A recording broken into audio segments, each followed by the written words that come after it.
Higit 80 ang patay matapos silang araruhin ng truck kasabay ng pagdiriwang ng Bastille Day o National Day sa France. Dahil dito, idineklara ang state of emergency sa bansa. Umaaksyon si Fritzy Cabial. Kakatapos lang ng fireworks display para sa pagdiriwang ng Bastille Day sa France. Nang biglang magtakbuhan ang mga nanonood na tao. Isang truck kasi ang dumiretso sa seafront ng syudad ng Nice at inararo ang mga nagpa-party habang namamaril. This white panel truck was going right across the area in front of us, and it was zigzagging. It looked like it was hitting several people. You could hear banging sounds as the truck drove over people. As soon as the truck went out of view, we heard a barrage of gunfire, and it sounded like a shooting range. 2 kilometro ang tinakbo ng truck bago napatay ng mga pulis ang driver. Nakita sa loob ng truck ang ilang armas at granada.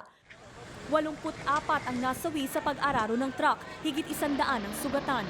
Tinawag itong an act of terror ni French President François Hollande. Muli rin niyang idineklara ang state of emergency sa France na epektibo ng 3 buwan. La France, elle est éplorée, elle est affligée, mais elle est forte. Et elle sera toujours plus forte, je vous l'assure, que les fanatiques qui veulent aujourd'hui la frapper. Ne nous fera céder dans notre volonté de lutter contre le terrorisme.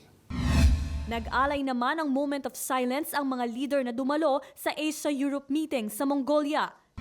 And it's a tragic paradox that the subject of the attack were people celebrating liberty, equality and fraternity. We all stand united with the families of the victims, with the French people and their government in its fight against violence and hatred. Ayon naman sa ating Department of Foreign Affairs, wala pa silang natatanggap na ulat na may nadamay na Pinoy sa insidente. Pero nanawagan sila sa mga Pilipino roon na umiwas muna sa paglabas ng bahay. Umaaksyon, Fritzy Cabial, News 5.